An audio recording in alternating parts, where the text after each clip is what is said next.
चलो पहले से तो बेहतर है। अभी और बेहतर होगा क्योंकि मोदी जी देंगे कृषि के उपकरणों और खाद पे सब्सिडी, साथ ही किसान सम्मान निधि में मिलने वाले 6,000 रूपए को बढ़ाकर 10,000 कर देंगे। सच में? हाँ, क्योंकि जहाँ भाजपा वहाँ विकास। शांति, स्थिरता और विकास, जम्मू कश्मीर को मोदी पर विश्वास।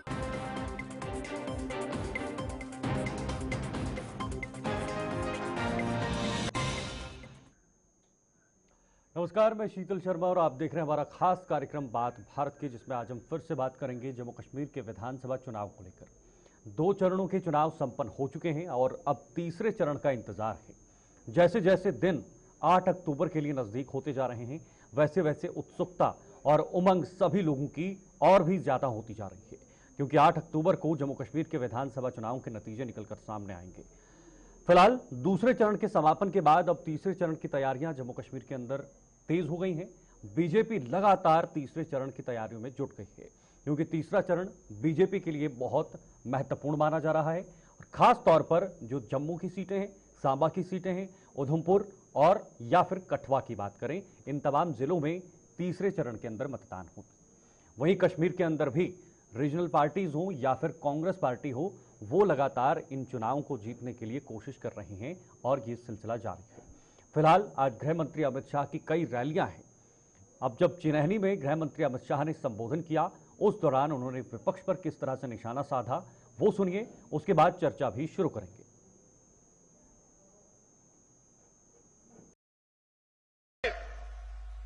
अपने चट्टे बट्टे को टिकटें देकर सिर्फ 87 विधायक बनाए।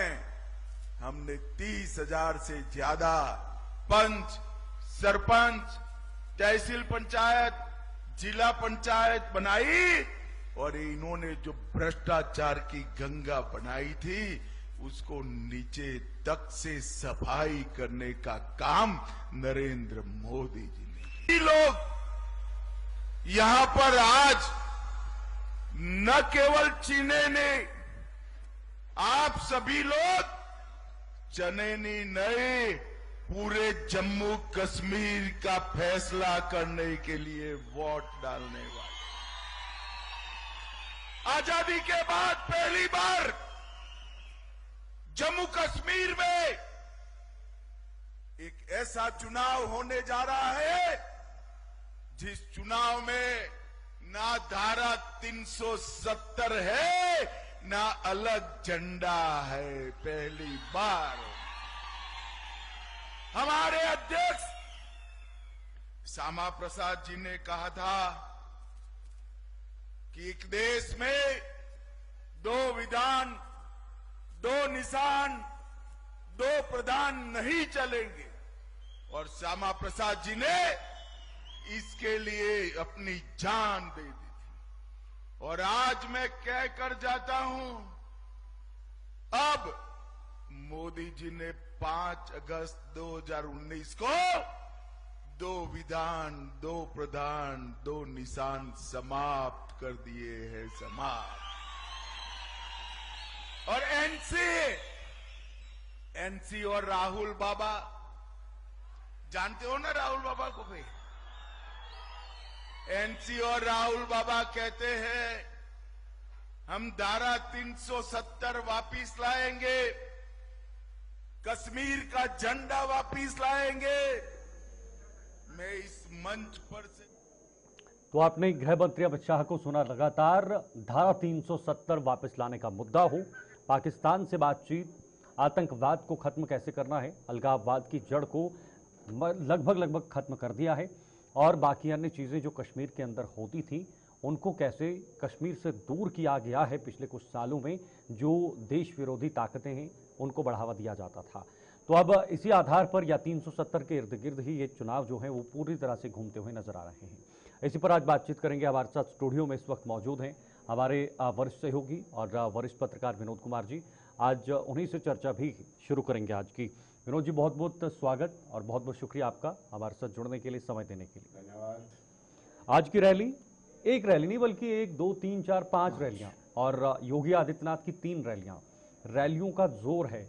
यानी बीजेपी पूरी तरह से पूरी दिलचस्पी के साथ इन चुनावों में बैठी है और इन चुनावों को लड़ना चाहती है। कैसे आप देखते हैं? शीतल, ये जो तीसरा चरण है ये बड़ा निर्णायक चरण है भारतीय जनता पार्टी के परिप्रेक्ष्य में। उसकी वजह यह है कि 24 सीटें जम्मू प्रोविंस की हैं और बड़ी बात यह है कि ये सीटें हिंदू बहुल सीटें हैं। अगर इस पर भारतीय जनता पार्टी अपना चमत्कार दिखाती है तो एक ऐसी पोजीशन में आ सकती है कि सिंगल बड़ी लार्जेस्ट पार्टी बन के आ सकती है। ठीक है। फिर बड़ी लार्जेस्ट पार्टी को एलजी को न्योता देना पड़ेगा कि आप सरकार बनाइए। इसलिए मुझे लगता है कि आपने खुद देखा होगा देश के गृह मंत्री एक दिन में अगर 5 रैली संबोधित करते हैं। योगी आदित्यनाथ वो अपने आप में एक नाम है, उन्होंने किया आज 3 रैलीज को उनका प्रस्ताव था। उसके बाद स्मृति ईरानी 2 जगह पर संबोधन करती हैं। तो आप अंदाजा लगा सकते, कल जेपी नड्डा भी आ रहे हैं, वो प्रेस कॉन्फ्रेंस भी करेंगे, कुछ लोग ज्वाइनिंग भी करेंगे और साथ साथ में वो बिलावर में रैली को भी संबोधित करेंगे। ये 24 सीटें हैं, इनका सीधा सीधा भारतीय जनता पार्टी का सब कुछ इन पर स्टेक पर है और भारतीय जनता पार्टी कोई कोताही नहीं करना चाहेगी कि यहाँ कोई गुंजाइश रह जाए। जी ठीक है, बिल्कुल कोताही नहीं करना चाहेगी। आदर्श गुप्ता जी वरिष्ठ पत्रकार भी हमारे साथ ज्वाइन हो चुके हैं। आदर्श जी बहुत बहुत स्वागत है आपका हमारे साथ जुड़ने के लिए। जी आदर्श जी आप सुन पा रहे हैं? भारत की बात में जी बोलिए बोलिए। बात में प्रोग्राम में आपने हमें बुलाया, इसके लिए धन्यवाद बहुत बहुत। और चूंकि भारत इस वक्त जम्मू कश्मीर में है और जम्मू कश्मीर में खासकर जम्मू की बात करे तो भारत की बात ही पूरी हो जाएगी। बिल्कुल। मैं विनोद जी के का भी स्वागत करता हूँ और सभी सहमत इस बात के लिए। चलिए आगे बढ़ाते हैं प्रोग्राम को। बिल्कुल आदर्श जी, मेरा भी यही सवाल रहेगा। जिस तरह से विनोद जी ने कहा कि आखिरी चरण और तीसरा चरण बीजेपी के लिए बहुत निर्णायक चरण है और इसके लिए बीजेपी पूरी ताकत झोंक रही है। गृह मंत्री अमित शाह आ रहे हैं और योगी आदित्यनाथ आ रहे हैं, प्रधानमंत्री मोदी खुद पहुंचेंगे, आखिरी रैली वो भी करेंगे इस मैदान में। कैसे देखते हैं, कितनी निर्णायक है और क्या कुछ इस वक्त माहौल बनते हुए नजर आ रहा है खासतौर पर जम्मू में? जितने जी इस वक्त जम्मू के अंदर भारतीय जनता पार्टी ने अपनी पूरी ताकत जो झोंक दी है। उनके टॉप जितने भी टॉप लीडर्स हैं, उनके टॉप प्रचारक जो है, जितने सब कुछ उन्होंने जम्मू में जो इस वक्त छोड़ दिया। कोई ऐसी कॉन्स्टिट्यूंसी नहीं है जहाँ पे इनके बड़े बड़े नेता बड़े बड़े मंत्री नहीं जा रहे हैं। बात एक ही है, जैसे विनोद जी ने कहा, क्योंकि बहुत ही इंपॉर्टेंट है जम्मू डिस्ट्रिक्ट, कठुआ डिस्ट्रिक्ट और उधमपुर डिस्ट्रिक्ट। और यहाँ से भारतीय जनता पार्टी को उम्मीदें भी हैं बहुत ज्यादा। वो नहीं चाहते कि एक भी चांस यहाँ पे खो दिया जाए, किसी किस्म की कहाँ पे गलती ना की जाए, कोई ऐसा शब्द ना किस मुंह से निकल जाए। वो फूंक का कदम रख रहे हैं, हर जगह पर रैली कर रहे हैं, हर जगह पे मिल रहे हैं, हर बात कर रहे हैं, ताकि इन डिस्ट्रिक्ट जो 24 सीटें हैं, 24 सीटों के ऊपर उनका भविष्य निर्भर करता है। जिस तरह से विनोद जी ने कहा, ये बिल्कुल सही है कि उनके पास बड़ी पार्टी उभर के जब आती है, जब बड़ी पार्टी आती है तो लेफ्टिनेंट गवर्नर मजबूर हो जाएगा बड़ी पार्टी को न्योता देने के लिए कि वो राज्य की सरकार बनाए। जब कोई सरकार पार्टी बनाती है तो छोटी मोटी कमियां जो है वो पूरी करने में देर नहीं लगती। ये तो हमने हर एक राज्य में देखा हुआ है। तो इस वक्त जम्मू एक पूरा केंद्र बना हुआ है भारतीय जनता पार्टी की तरफ से। आप देखेंगे यहाँ से बड़े बड़े नेता जम्मू में से बाहर जा ही नहीं रहे। जम्मू मतलब अगर वो यहाँ रुके हुए हैं, 3 दिन के लिए रुके हुए, ये नहीं है कि आज यहाँ पे भाषण दिया और चले गए, दूसरे दिन तीसरे दिन फिर आगे। नहीं, वो जम्मू में उन्होंने कैंप बना के रखा हुआ है। जम्मू में एक वक्त था आदर्श जी, एक वक्त था बात को लेके जब कश्मीर से राजनीति का पहिया चलता था, खासतौर पर जम्मू कश्मीर के अंदर। कश्मीर में इसका केंद्र था, सेंटर था और माहौल भी वहीं से तय होता था कि आखिर सरकार किसकी बनेगी। लेकिन इस बार धारा 370 हटने के बाद क्या ये बहुत बड़ा बदलाव है कि अब जम्मू को भी देखा जा रहा है, यहाँ की राजनीति भी देखी जा रही है और इसका भी कोई महत्व है यहाँ के लोगों के लिए? वो समझ रहे हैं कि नहीं, अब वन साइडेड कोई चीज नहीं रही है। बिल्कुल नहीं, वन साइडेड की बात नहीं रही है। यहाँ पे एक तो भारतीय जनता पार्टी की पूरी कोशिश है कि अपनी सरकार बनाए। जिस तरह से शुरू से 370 हटाने के बाद उनका नारा था कि हम पहली बार जम्मू कश्मीर में अपने बलबूते पर सरकार बनाएंगे और जम्मू का जो मुख्यमंत्री देंगे उसको लेकर चल रही। 10 साल के बाद मौका मिला है और इन 10 सालों में भारतीय जनता पार्टी की पोजीशन जो है केंद्र में कमजोर हुई है। ये बात भी आपको माननी पड़ेगी। अब नहीं चाहते कि वो किसी ना किसी तरीका से यहाँ से अपनी पार्टी को मजबूत करें। ये कमजोरी जो है वो आगे किसी को दिखने ना पाए। अगर यहाँ से मजबूती से निकलते हैं तो केंद्र की कमजोरी जो है थोड़ी सी छुप जाती है। अगर यहाँ से थोड़ी सी भी कमजोरी भारतीय जनता पार्टी के सामने आई तो उनको वहां से और मुश्किलों का सामना करना पड़ सकता है। लेकिन इसी को लेके और दूसरी तरफ कश्मीर के अंदर जिस तरह से आपने बात की, नेशनल कॉन्फ्रेंस तो इस वक्त आज ही हम उमर अब्दुल्ला को आपके चैनल पर सुन रहे थे, उनके जो बोल बदलना शुरू हो गए हैं। वो कह रहे हैं यहाँ पे बड़ी अच्छी वोटिंग हुई है क्योंकि किसी ने प्रोटेस्ट नहीं किया है, यहाँ पे कोई गोली नहीं चली, कोई टीयर गैस नहीं चला, किसी ने बाइकाट की कॉल नहीं दी, एक अच्छी यहाँ पे पोलिंग हुई है, एक अच्छा तरीका है। मतलब इसका नतीजा यही है ना। श्रीनगर हमारे जम्मू में इतने टूरिस्ट कब आएंगे? अब आएंगे, क्योंकि मोदी जी यहाँ के ऐतिहासिक स्थानों को इंटरनेशनल पहचान दिलाएंगे। मेट्रो और इंटरनेशनल एयरपोर्ट बनेगा, जम्मू बनेगा स्पेशल टूरिस्ट हब। सच में? हाँ, क्योंकि जहाँ भाजपा वहाँ विकास। शांति, स्थिरता और विकास, जम्मू कश्मीर को मोदी पर विश्वास। जी, सब चीजें कि अब मात्र एक या दो पार्टियां या एक या दो राजनीतिक दल फैसला नहीं ले रहे हैं कि जम्मू कश्मीर के अंदर चुनाव हो रहे हैं, और चुनाव में वो जो दखल होता था पॉलिटिकल पार्टीज का हो, अलगाववादियों का हो, या बाकी अन्य जो ताकतें थी कश्मीर के अंदर जो सक्रिय थी, अब उनका कोई रोल नहीं रहा इन चुनाव में। निष्पक्ष तरीके से चुनाव हो रहे हैं, पारदर्शी तरीके से चुनाव हो रहे हैं, और लोकतांत्रिक रूप से ये चुनाव हो रहे हैं। बिल्कुल, अलगाववादियों का शीतल जी अब इस चुनाव में रोल ही नहीं रहा ना। अगर उनका कोई रोल होता तो वो बाइकाट की कॉल उनकी तरफ से ही आती थी, किसकी तरफ से आती थी? घर से लोग उनके डर से बाहर नहीं निकलते थे। आज लोग घर से बाहर निकल रहे हैं, उनको पता है हमें अपना रिप्रेजेंटेटिव चाहिए, हमें अपनी सरकार चाहिए, और अपनी बात चाहे कुछ भी कहो, चाहे ये कहें कि वो 370 के विरुद्ध वोट डालने के लिए बाहर निकले हैं, 35A के विरुद्ध वोट डालने के निकले, कुछ भी वो कहे, लेकिन मसला सबसे बड़ी बात ये है कि लोकतंत्र के लिए निकले हैं, डेमोक्रेसी को जिंदा रखने के लिए निकले हैं। उनको यकीन है अपनी डेमोक्रेसी पे, चुनावों पे यकीन है, तभी तो बाहर आ रहे हैं। अगर चुनाव उनकी सरकार बनती है, अपनी अपनी बातें सामने ला सकेंगे। ठीक है, इन सबको लेके जम्मू कश्मीर में इन चुनावों में एक बहुत बड़ा बदलाव आया है। ओके, मैं लौटता हूं आपके पास विनोद जी। एक मेजर पॉलिटिकल चेंज धारा 370 हटने के बाद क्या हम समझ सकते हैं? और जो आदर्श जी कह रहे थे कि पहले के चुनाव नहीं रहे, बहुत बदलाव हुआ। राजनीति के दृष्टिकोण से देखा जाए तो जो पहले आप काफी करीब से देखते आ रहे हैं, पहले कश्मीर में होता था, कश्मीर से एक सरकार तय होती थी कि जम्मू कश्मीर के अंदर किसकी सरकार बनेगी। या तो बाइकआउट की कॉल, या तो डरा धमका के उनको किसी के पक्ष में वोट कराना, या ये तमाम चीज़ें आपने बहुत करीब से देखी हैं। उनका आंकलन आप कैसे कर पा रहे हैं 2019 से पहले और 2019 के बाद? क्योंकि आदर्श जी ने कहा कि कोई पत्थरबाजी नहीं, कोई बाइकआउट की कॉल नहीं, कोई हंगामा नहीं, कोई कुछ नहीं, यानी लोकतंत्र मजबूत हुआ है। बिल्कुल शीतल, जो पॉलिटिकल इपिक सेंटर कहते हैं ना, पहली मरतबा मुझे लगता है कि 5 अगस्त 2019 के बाद वो बदल करके कश्मीर से जम्मू आया है। हालांकि मैं बात करूंगा स्वर्गीय अटल बिहारी वाजपेयी जी के रजीम की, जब 1999 में पीपल्स डेमोक्रेटिक पार्टी बनी, मैं अपना तजुर्बा बता रहा हूँ, पीपल्स डेमोक्रेटिक पार्टी बनी और 2002 में उनकी सरकार बनी। भले ही कांग्रेस के साथ मिलकर के सरकार बनी हुई, पहले मरतबा मैंने अपने लोगों को नहीं, डोगरे लोगों को सेक्रेटरीट के अंदर जाते देखा हो। जो धोती पहन के गांव के लोग हैं उनको अंदर जाते देखा, वो बदलाव मैंने देखा था। फिर आहिस्ता आहिस्ता 2014 आया, 2008 में लैंड ड्रॉ हुआ, 2014 आया, 2014 में बीजेपी की और उसकी हुकूमत बनती है पीडीपी की, और उसके बाद 5 अगस्त 2019 को जो बदलाव होता है, और अब ऐसा लग रहा है कि जम्मू कश्मीर के राजनीतिक भविष्य का जो तय करना है वो जम्मू कश्मीर के लोगों को, खास तौर पर जम्मू के लोगों को करना है।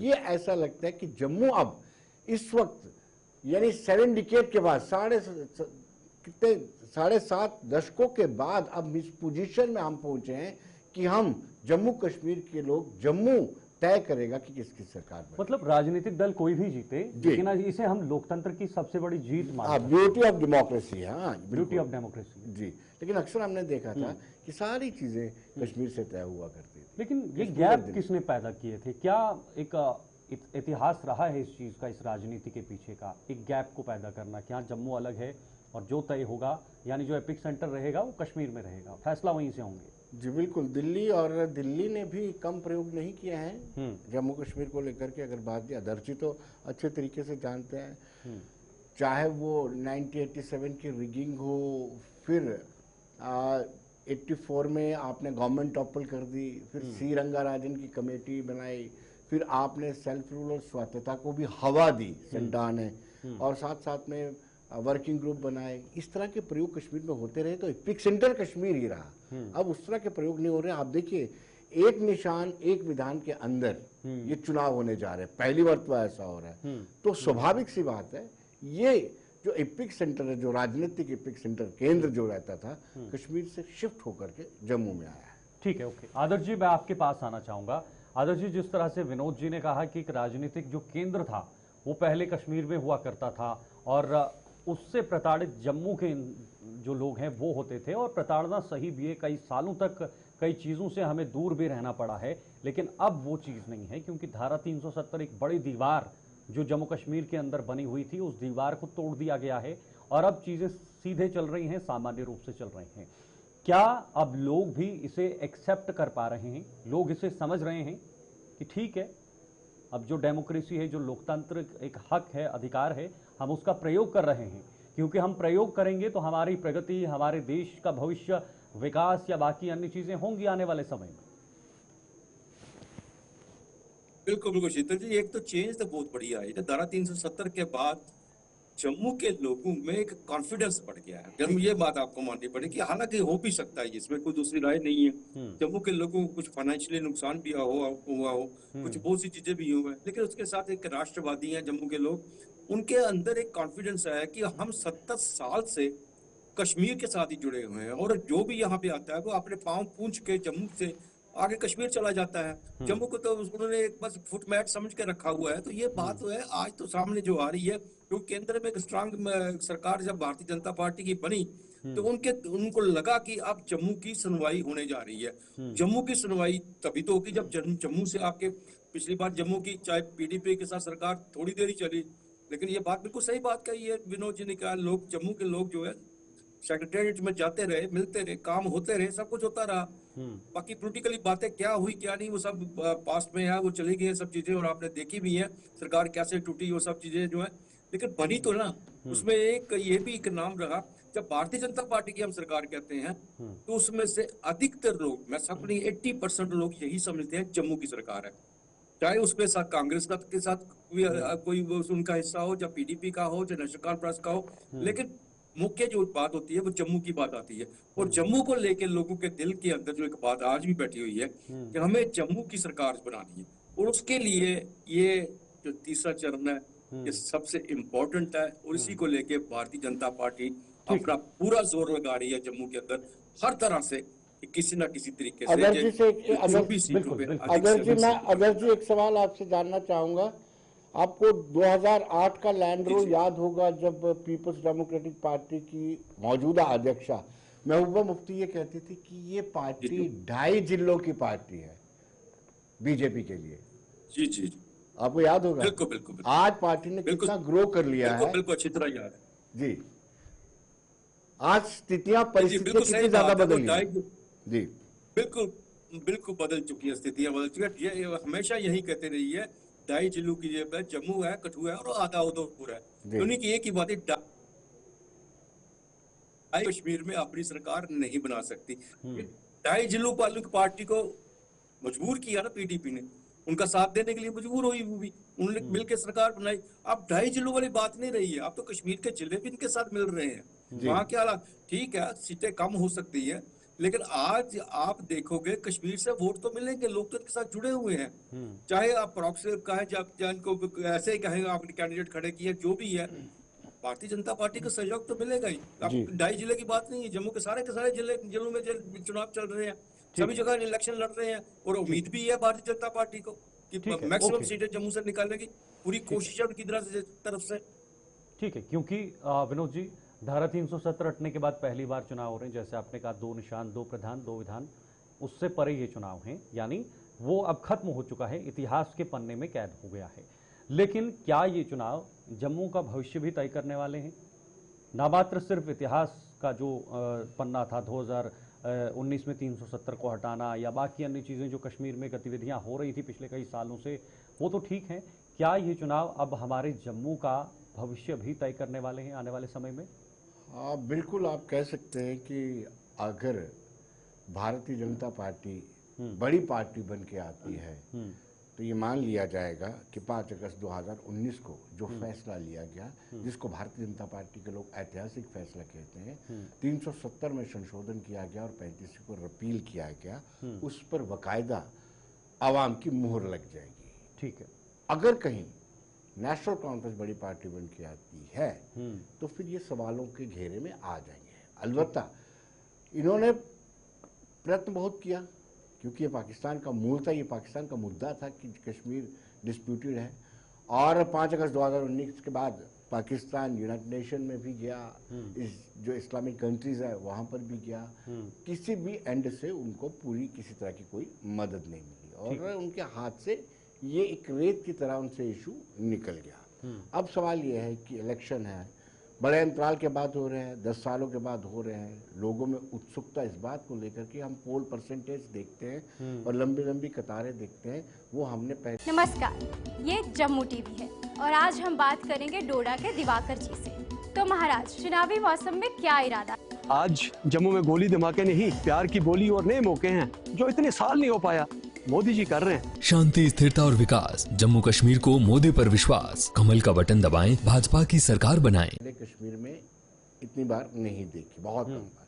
पहले पोल बाइकआउट होता था और सब चीजें मैनेज की जाती थी और लिमिटेड से लोग वोट डाल करके 1500 से भी मैंने जीतते हुए उम्मीदवार देखे हैं, जो कैबिनेट मिनिस्टर बाद में बन करके आते थे। अब स्थितियां बदली हैं, तो मुझे लगता है कि लोकतंत्र की खूबसूरती है जो भी हमें देखने को मिले। आदर्श जी, क्या 370 के हटाने का जो फैसला था, मैं एक विनोद जी से मैं शीतल जी, विनोद जी से एक बात जानना चाहूंगा कि विनोद जी ने हर कॉन्स्टिट्यूंसी में जाके वो दंगल करवा के आए हैं और उनको पता है हर कॉन्स्टिट्यूंसी में क्या पोजीशन है। मैं एक चीज विनोद जी फील कर रहा हूँ कि इस चुनावों में कांग्रेस की खामोशी नहीं समझ आ रही। यादव जी की खामोशी नेशनल कॉन्फ्रेंस के 2 नंबर पे आ गई है, वहां पर जाके उनके जो मैनिफेस्टो को लेके जिस तरह से उन पे सवाल खड़े किए और लास्ट मोमेंट पर जाकर उन्होंने मैनिफेस्टो दिया। आज भी कांग्रेस के सिवाय मल्लिकार्जुन खड़गे, जब उनके वाइस प्रेसिडेंट जो है वो आके यहाँ पे भाषण कर रहे हैं, वो भी बोलते और तोलते हैं। उनको पता है कश्मीर, जम्मू कश्मीर के अंदर नेशनल पार्टी है, नेशनल पार्टी के अपने के शब्द कुछ और होते हैं। अब इनकी खामोशी कांग्रेस की जो है, बहुत सी ऐसे सीटें हैं जहाँ पे विनोद जी कांग्रेस कुछ गेन कर सकती थी, लेकिन वहां भी कांग्रेस की खामोशी नजर आ रही है। और ये क्यों है, ये बात नहीं समझ में आ रही। ये किस लिए खामोश है? क्या भारतीय जनता पार्टी को फायदा देना चाहते हैं या नेशनल कॉन्फ्रेंस को नुकसान देना चाहते हैं? विनोद जी, ये आदर्श मुझे बिल्कुल भी समझ नहीं आया। एक तो जब नेशनल कॉन्फ्रेंस ने अपना मैनिफेस्टो जारी किया जिसमें ऐसी अलगाववाद से भरी हुई शब्दों का इस्तेमाल किया कि हम पाकिस्तान से बातचीत करेंगे, उनको रिहा कराएंगे और 370 वापस लाएंगे, उस पर कांग्रेस की खामोशी काफ़ी ज़्यादा कांग्रेस को डैमेज, जिसको मौन समर्थन का नाम दिया था प्रधानमंत्री नरेंद्र मोदी। उसके बाद आप देखिए, अगर आपकी जीतने की इच्छा हो या अच्छे तरीके से चुनाव लड़ने की इच्छा हो तो आप कंपेन एटलीस्ट इस तरीके से बनाते, कंपेन प्रचार ऐसे करते कि आपको लगता है। फिर आप तीसरा आ जाते कि टिकट वितरण में आप, आदर्श जी आप बड़े अनुभवी पत्रकार हैं, टिकट वितरण में कितना ब्लंडर इन्होंने किया है ये आप खुद बेहतर जानते हैं। तो कहीं ना कहीं दूसरा जब अलायंस किया है आदर्श जी, उसी वक्त बिल्कुल घुटने टेकना एनसी के सामने। आप देखिए फॉर्मर प्रेसिडेंट वकार रसूल, उसके आगे एनसी ने अपना कैंडिडेट खड़ा किया, तारिक हमीद करा के लिए डमी, दूरू से जीएमई जो फॉर्मर है, यानी इन्होंने बहुत ज्यादा सरेंडर कर दिया था नेशनल कॉन्फ्रेंस के आगे। ठीक है, थोड़ा समय की कमी है, माफी चाहूंगा। बहुत बहुत शुक्रिया विनोद जी आपका भी, और बहुत बहुत शुक्रिया आदर्श जी आपका भी हमारे साथ जुड़ने के लिए और इस खास विषय पर हमारे साथ चर्चा करने के लिए। समय की कमी है और इसलिए इस चर्चा को आगे नहीं बढ़ा पाएंगे, लेकिन इंतजार है आखिरी चरण का और उसके बाद 8 अक्टूबर का, क्योंकि 8 अक्टूबर को 10 साल के बाद ये धुंधली तस्वीर साफ होने वाली है। अभी के लिए इतना ही, दीजिए इजाजत, नमस्कार।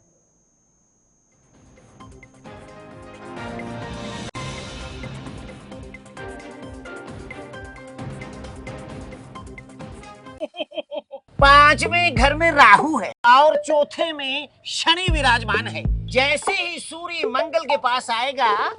क्या सूर्य और मंगल महाराज? मतलब अगले महीने मोदी जी के नेतृत्व में भाजपा सरकार आने वाली है जम्मू कश्मीर में। अब हर लगन होगा शुभ लगन। इस बार जम्मू कश्मीर में आएगी भाजपा की सरकार। जम्मू कश्मीर का नया सूर्य उदय भी होगा और मंगल भी होगा, आपका भी। आप भी मोदी के भरोसे पे विश्वास कर भाजपा को वोट दें। शांति, स्थिरता और विकास, जम्मू कश्मीर को मोदी पर विश्वास, कमल का बटन दबाएं, भाजपा की सरकार बनाएं।